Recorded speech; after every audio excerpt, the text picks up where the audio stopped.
I want to take a few moments at the top to talk about something that, with all the big issues going on, hasn't received much attention, but I think is worth talking about briefly.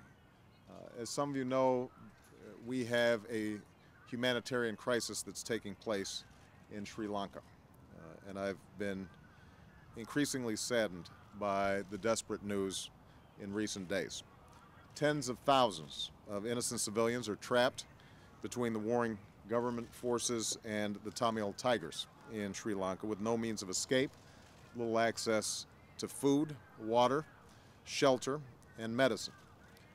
This has led to widespread suffering and the loss of hundreds, if not thousands, of lives.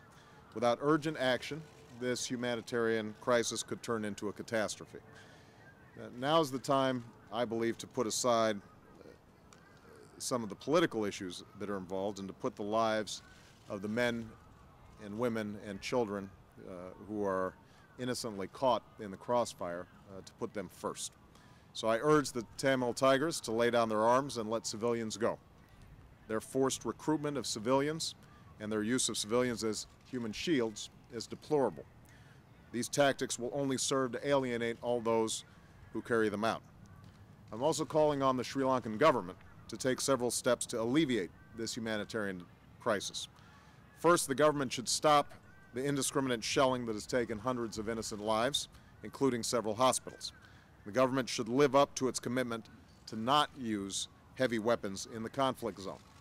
Second, the government should give United Nations humanitarian teams access to the civilians who are trapped between the warring parties so that they can receive the immediate assistance necessary to save lives. Third, the government should also allow the United Nations and the International Committee of the Red Cross access to nearly 190,000 displaced people within Sri Lanka so that they can receive additional support that they need. The United States stands ready to work with the international community to support the people of Sri Lanka in this time of suffering. I don't believe that we can delay. Now's the time for all of us to work together to avert further humanitarian suffering.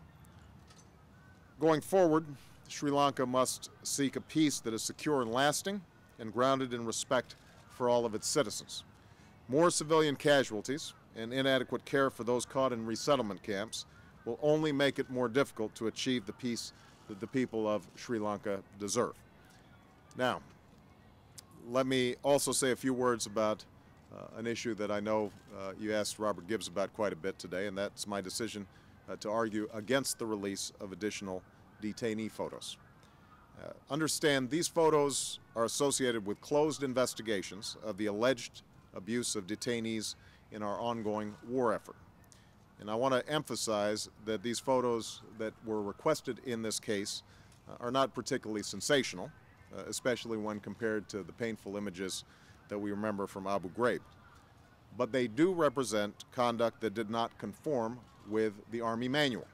That's precisely why they were investigated, and I might add, investigated long before I took office, and where appropriate, sanctions have been applied. In other words, this is not a situation in which the Pentagon has concealed or sought to justify inappropriate action. Rather, it has gone through the appropriate and regular processes, and the individuals who are involved have been identified and appropriate actions have been taken. It's therefore my belief that the publication of these photos would not add any additional benefit to our understanding of what was carried out in the past by a small number of individuals. In fact, the most direct consequence of releasing them, I believe, would be to further inflame anti-American opinion and to put our troops in greater danger. Moreover, I fear that publication of these photos may only have a chilling effect on future investigations of detainee abuse. And obviously the thing that is most important in my mind is making sure that we are abiding by the Army manual and that we are swiftly investigating any instances in which individuals have not acted appropriately and that they are appropriately sanctioned. That's my aim, and I do not believe that the release of these photos at this time would further that goal. Now, let me be clear. I am concerned about how the release of these photos would impact on the safety of our troops. I have made it very clear to all who are within the chain of command, however, of the United States Armed Forces that the abuse of detainees in our custody is prohibited and will not be tolerated. I have repeated that since I've been in office. Secretary Gates understands that, Admiral Mullins understands that, and that has been communicated across the chain of command.